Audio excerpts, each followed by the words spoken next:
All great things come to an end, ladies and gentlemen. We're going back to work. I had a really good week off, but I'm ready to go back to work, and I'm like going in and I'm gonna hit it hard and we're just gonna fucking run from it. I'm like all rested and revitalized. It's time to just do some goddamn work. I didn't even bring the longboard today. It's dry, and it should be dry coming home as well. It wouldn't be dry enough to come the whole way, but I've got too much shit to carry. I've got my shoes in there, I've got holiday tax. For the holiday, I'd basically burnt out, and now I'm up and ready to go at 'em. I didn't wake up at silly o'clock today, but I'm going to wake up at silly o'clock tomorrow.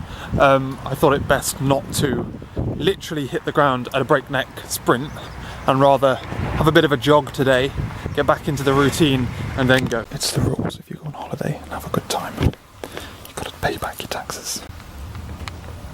Also, this bus is like 3 years old, like 30 years old. It's that weather where it's just ludicrously warm. Not even 8:30 in the morning and it's already hot. And it's not even sunny. It's just like muggy and humid and thick in the air, you know. Pretty good start to the week. I deliberately chose not to pick something meaty to get my head into because I knew I'd have a lot of distractions today. I knew I'd spend my day fielding a lot of problems, so I knew it wasn't worth getting my head into something meaty because there'd be lots of distractions. Obviously I've not been around for the past week, so I had to deal with all that. Those issues that follow out that. And it's a Tuesday, and Tuesdays are normally I have to deal with more problems on a Tuesday than any other day because someone else isn't in on a Tuesday. It's a good day. I'm heading to the bus, which is a single decker. What the fuck? There's too many people to fit on a single decker, surely. Oh my god. Mate, can you see me? Jesus. Shook me up a little bit. He was like really far away from me, and I was definitely in his mirrors. And then he started to reverse, and I thought I'd film it because this happens semi-regular. It's happened before where a massive tractor is coming down this lane and there's just like a chain of 10 cars behind. Previously I was the one at the front, and then he was coming up, that guy was going down, and there was one car in front of him, so that car just reversed. But fuck me, they just kept on coming back, and I'm like, oh fuck, I need to get out of the way, boy. Even had a productive evening, so it's been productive all day frickin' long today. Put in, sort out dinner, put away the ironing stuff, and Laura came home, we had some dinner, and then I did some programming while she was doing some work, and then we watched The Crown. The Crown is so good. I'm generally thoroughly enjoying The Crown. And I've been tinkering away with my blog stuff. My GraphQL stuff, which is a blog stuff. I was trying to figure out how the optional parameters work. And it turns out that it's actually just my query that was wrong, because I was saying basically what you do is when you have a query you can pass in like parameters, and I was passing in parameters but not passing them in. So I was saying like, here are the parameters I'm expecting to pass you, and then I wasn't passing them, and then the query language itself goes, yo, that's invalid. But that looks like the server's going, yo, that's invalid, and that confused me. What you actually do is just take away the parameters altogether and then it just calls it, which makes sense to me out loud. You basically just pretend that it's not a function, it's just an object, and then it'll just default all the shit, which is awesome. I'm currently doing like pagination, so if you call it without any parameters, it will default. Basically, it will default all the settings. And I figured out how to do all of that, which is all pretty good. And you can, so the second time you call it, you'll have to specify a cursor position to get from, but it'll specify its own size of the amount of data and all that kind of shit to pull out, which is pretty nice. Otherwise though, I'm about to go. Last night I went to bed at just before 11, I think, maybe after 11 o'clock, let's say 11 o'clock. And I didn't get to bed until 1 o'clock because I just couldn't sleep. So let's hope, I'm intending to wake up at 2 o'clock in the morning. Let's hope that I get some sleep before then. Because we're jumping into the sleep pattern, boy. 3 hours sleep is probably going to be a shock to the system enough, let alone not getting sleep till 1 and then only having an hour's sleep. That won't be fun. Maybe it worked out a lot easier to do the sleeping cycle in winter when it was like dark at normal times and not 3 million degrees. It's nearly 5:30 in the morning. I'm about to go for my morning nap. I very nearly didn't wake up last night because I was just so fucking, like, it took me so long to get to sleep. Laura even went to bed and then woke up and then read a book for a little bit, and I'm like, no, I need to sleep. So I listened to a podcast Listen to Sips actually. I can throw back to when I used to live on my own. I used to listen to Sips to fall asleep. Eventually, I got up, had a hay fever tablet, and went back to sleep. It's just so like hot and horrible and like thick in the air. Thankfully, it's raining at the moment, so that should bring the temperature down a little bit. It feels a bit cooler, but it's just so goddamn warm. And my hay fever meant I just couldn't sleep. I woke up at 2 when my alarm went off, and I thought, like, I didn't get to sleep until late. I'm going to turn the alarm off and then just sleep through, and I'll start again tomorrow, or I'll pick a better way of jumping into this, since it's going to be difficult for me to get to sleep early because my body clock's all out of sync. Maybe I'll just like fucking stay up for 24 hours and then do it, you know? Basically bully yourself into it. But then I woke up at 2, lay there, too hot, couldn't get to sleep again. So I was like, fuck it, let's just get up. So I've just spent my last however long sorting out some GraphQL stuff to make sure that I've got all of the common stuff in a common area, in a common NuGet package, which can be referenced by all the different things that are going to be using GraphQL, which is good. So I've sorted that out. Also, I've been setting up Atlas again to get it running up and on stuff on my main project. That was a little bit more problematic than I thought it would be. I realised that I needed to run like npm and get all that installed. So I've got the identity server is up and running and looking like it's supposed to. And then in theory I should just be able to blast through all the others. And it should work fine, because I think like Mongo and stuff is all in place. So, but it took me a relatively long time to do that. I've also been going through and doing software updates because fucking thing. Half the things are all out of date and update or uninstalled in the first place. So things like Service Fabric wanted to update and all this shit. So that day when I said, oh, I should be doing this, but I don't really want to, so I'm going to wait and do it overnight. Should have just done it that day, because it's going to be a tasty amount. I think one more night, halfway through tomorrow night, I'll probably get it sorted, I reckon. Otherwise, rain, continue to have your cooling effect. We'll try and get half an hour's, well, 20-minute nap. It's so cool. Oh, god damn it, man. Bring back winter, that's what I said. Have you ever seen bus seats like this on the top deck of a bus? Fortunately, it's still really hot and muggy, so it's not quite cold enough to wear a coat. I also don't have an umbrella anymore. I should really buy a new one. I lost it on the bus sometime. I had a look last night as well at other sleeping cycles that I could do, because I thought maybe something a little bit more aggressive might work as well, because the naps are really good. It's the core sleep at night that I find a bit of a pain in the arse.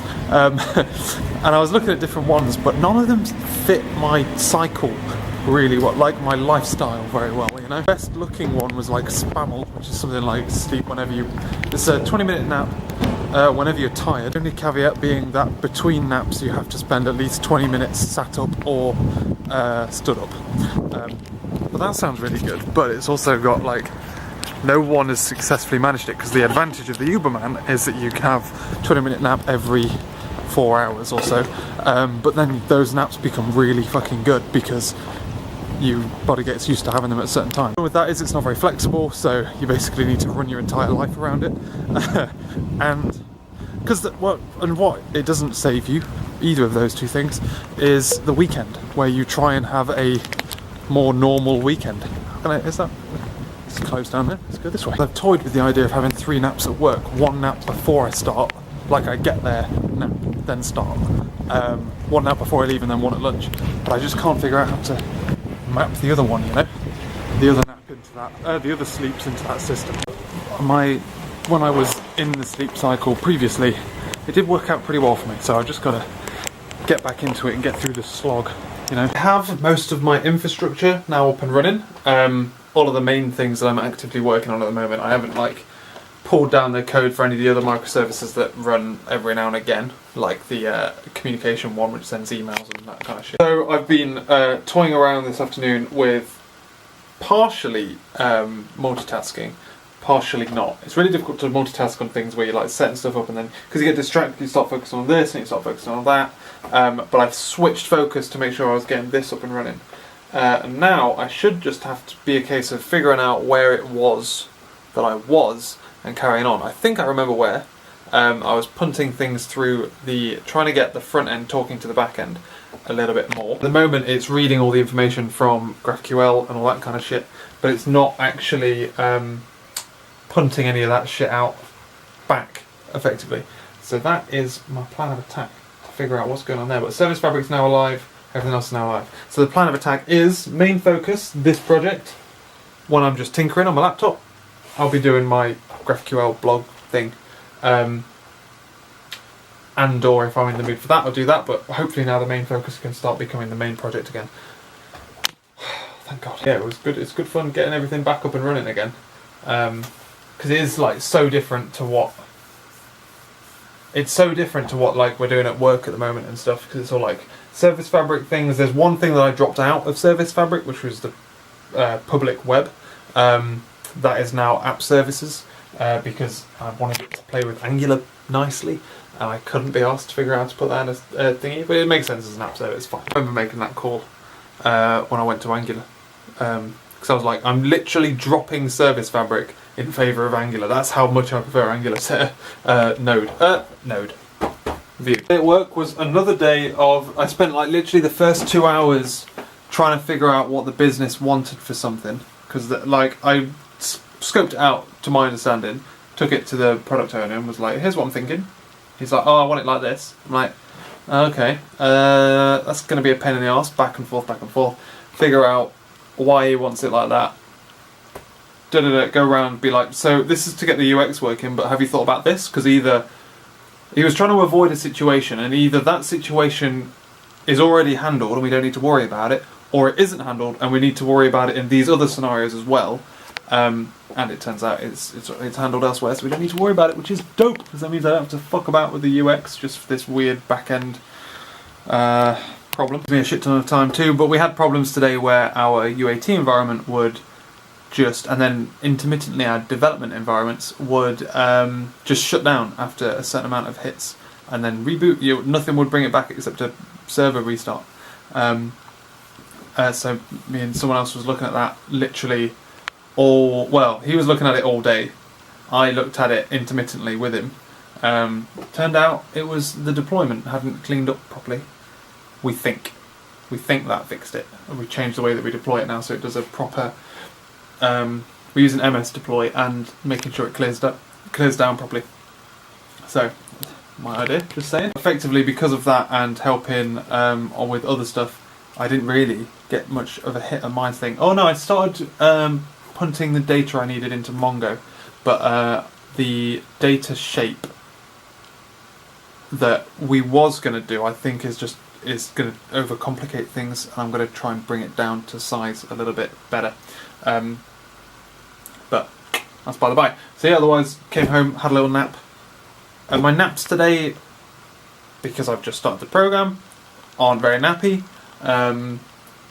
but they get the job done. Where it is at netball and on our way back, so we're back in the spirit, we're back in the routine, boys. It's great. Half the battle here is figuring out where it was I got to. So I had quite a lot of uncommitted changes on my computer when it burnt and my hard drive failed. Most of them were all on the server, so I haven't lost as much as I thought I'd lost, to be honest with you. So I think I got into a habit. I think I was in the middle of a big refactor. So what I was doing was adding the test credentials button. This little puppy right here. Built in the ability to test the actual credentials if they were on the server, but the problem I had was the way that my UI is built, the user is allowed to kind of like dynamically fill in all of their information, so that pressing test credentials doesn't really do what they think it does. Like the server needs to know all the information, and I was trying to get that into a REST call, but I think I know what I'm doing. So I think I'm back on track. I know what it is I'm playing with. I need to build up. Alright, and my only way of feeding information back out is via a you bastard. Okay, that's cool. At the moment, I don't have my Angular talking back to the server. I only have it doing GET requests. So it's literally just calling the GraphQL endpoint on the API gateway, which is then doing REST behind the scenes. What I need to do is figure out how to get this information saving in our world. And I'm in an Angular app now, not in a non-Angular app. So my gut is to put it straight into a C# controller and deal with it there. But I don't think that's going to be the case. I remember now, because I was like, I need to change the way my API works.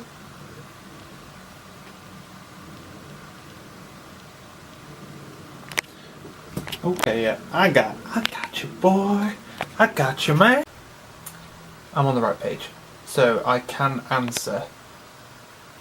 Got it. Had to do over-the-phone tech support for Dad, which is never fun. Over-the-phone tech support in general isn't fun, let alone over the phone. But he rings me and goes, I'm trying to print something, but when I print it, I only get the top bit. And I'm like, right.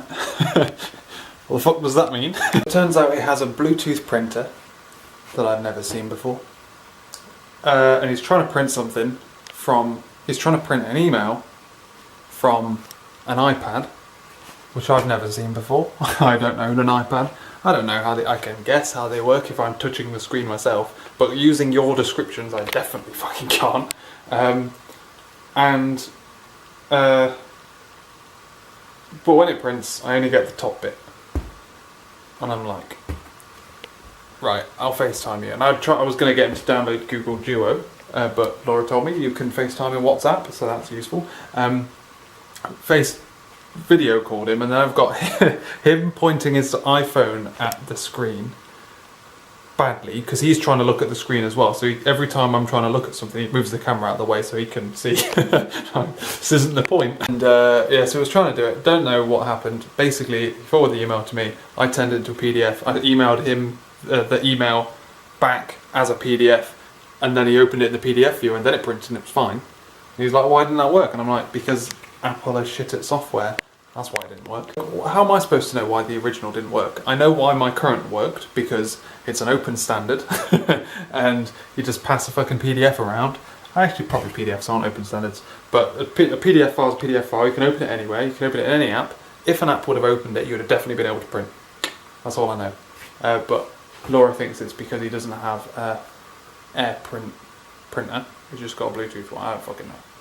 Don't understand. But it's like, I don't know anything about this situation. I don't know why you think that I might be able to solve it. Just pass it over to me. I'll do what I can, and then I need to figure out. So he sent it to me, and I'm like, okay. So I need to reformat it so that it will format properly, because obviously it's now tabbed over one because it's been forwarded to me. And I'm like, just trying to figure out what the fuck's going on. And then I'm like, okay, so I've got it. How do I get it back to him so he can print it? I'll email him again. So, well, what a fun time. Anyway though, ladies and gentlemen, it is time, right now, to go to bed. Or get ready for bed. That feeling when you accidentally step back and look at the absolute, like, mountain of work and responsibility you've set yourself, and then you just let that, like, weight and pressure just crush you. That's what just happened to me just then. I've 3:30, I've been awake for about an hour and a half. And I've like been doing some work, and I'm just trying to I'm starting to plumb in some shit, and I noticed that there's problems happening, and I checked like my so I basically have tasks that I want to complete in Asana, like long-term tasks, instead of Visual Studio Online, because it's just a pain in the arse to manage in Visual Studio Online when it's just me. So using Asana for that kind of stuff, and I'm like, saw that I've got the problem logged. I know I need to fix it, and I'm like, oh fuck me, fixing that isn't going to be fun at all. And I'm like looking at all the other things that I know I need to fix, let alone features that I need to add. And I'm like, oh fucking hell, this is like, I just need man hours, and I don't have them. And like, this project is not small, it's so big. And I just like let that like realization storm into my mind, and now I'm just like, fuck. I need to be like aggressively pushing for MVP and pushing things back. But then there's the question of like, is something that I'm currently doing, is this bug that I've seen something I want to fucking address soon? It feels like it. Because what it is the way I'm authenticating now I'm in an Angular app, it like basically doesn't work. And it will unauthenticate you and it won't refresh your token. And it should figure out how to do that. And like what I'm conscious of is every like decision I make and everything I'm doing makes sense now, but it's so big. It's gonna be like 2 years time, or like in X when it's finished, is half of the stack I'm building on just fucking out of date, probably. And I think I'm currently, even though I only picked up Angular like however long ago, Angular's now 2 versions out of date. It's insanity. I picked Mass Transit because NService Bus wasn't .NET Core ready, and now it's .NET Core ready. Fuck. It's daunting, man. And there's only so much that, like, let's just fucking do it. Let's reorganise my life so I can just fucking do it, just chip away. But I'm chipping away at, like, Everest. There's not enough hours in the day. And there's not enough of me to do it. I think that's what I'm coming to. But I need a strategy to address that. Okay, so to rest my little head, to calm myself down a little bit, what I've done is I've created a Kanban board in Asana. So anything that I want to do next, so like really short-term focus stuff, I want to do this, goes in that board. So I've got like in progress, and then it's literally like next in line, active, and then done. I don't have test. So what I'm going to do is I'm going to start creating user story-esque tasks and actions, where I was previously only really doing that for things that I know I want to do at some point, but aren't getting around to yet because I don't think it's important enough. I create those, put them there, create all the tasks so I can little check boxes so I can go tick, yay, things I've done, instead of hours and hours and hours and then all of a sudden all of it. You know what I mean? Like, it's better to tick off lots of small things than to wait a week and get one big thing. More motivating that way, at least. So I've created that system now where I'll create user story style things. I've boarded it up for my main project, what I'm currently working on at the moment, what's my current focus, and what is coming next on both my main project and my blog thing. So I'm going to keep those in flight all the time, and then as I want to move things over, so at the moment I have store this information, and then I have another one for validate. And because I've kind of separated that out, I can now effectively deliver the smaller deliverable, close off this branch, and then work on validation. Maybe I don't give a fuck about validation yet. Maybe I can worry about validation later. I don't know. But I can actually, when I see 3 or 4 things that are ready to pick up, I can then make that decision. And if I decide something really isn't important for the long term, because it's in Asana, I can literally just change the project it's in and just spit it back onto the main backlog of like significant bugs or significant features to add at some point. Because I know I already made feature cuts to be like, I want this, but it's not worth me figuring out how it works yet. So I'm going to go with the really simple version of it. Hello. I want A. B is really simple, I know how to do it. A is only really useful if I talk to someone who actually like, I could go live with B.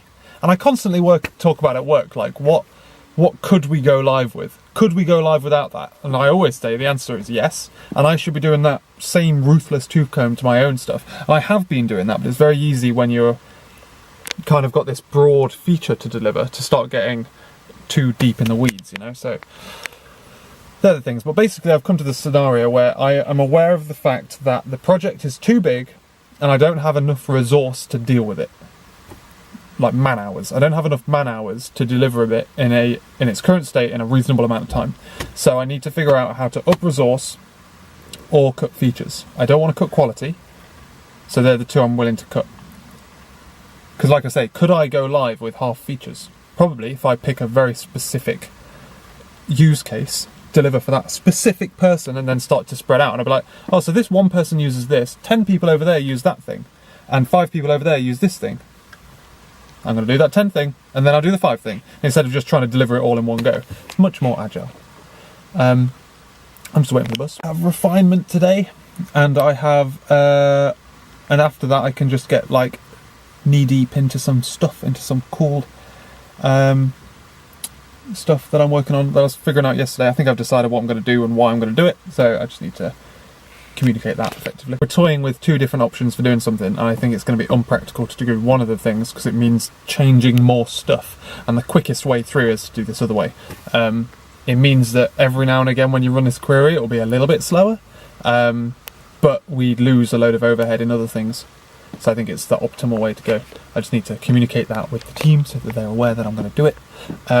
Just so it doesn't go through PR and they're like, what the fuck? Playing with Asana on my phone, the Android app is actually relatively confusing. Like, the UX is like pretty shit. How you navigate between projects or boards is madness. It's like hidden away in an icon that definitely doesn't look like it's supposed to look.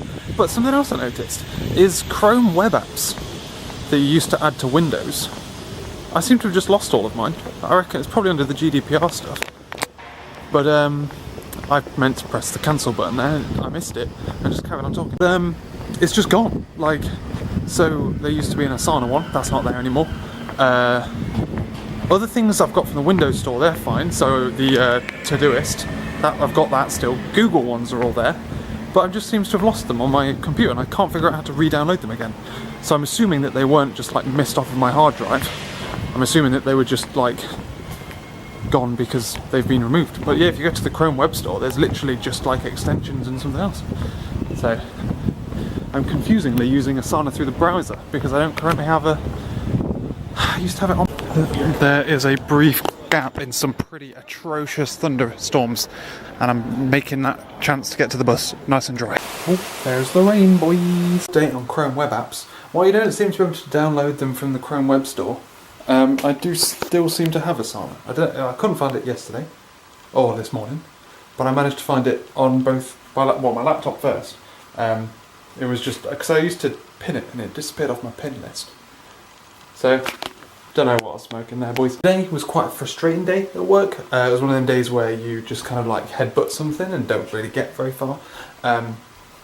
So that was most of it, effectively, and there was quite a lot of like trying to help other people, and I think I was trying to be a bit too clever, effectively, and it's just not going to play. I'm trying to do like Mongo projections and stuff, and I just can't get it to deserialize because we've got too many like base classes and things. It just doesn't have enough type information, and I'm like, god damn, it must be possible. And it's one of them ones where I spent like lots of 20-minute chunks on it, and if I would have had like like 2 hours sat down, I'd have given up by now.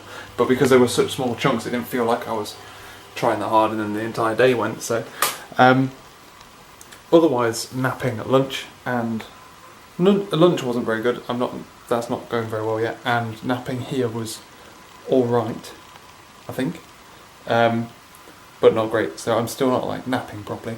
So I'm probably still running on some kind of emergency restore. But that's about that, ladies and gentlemen.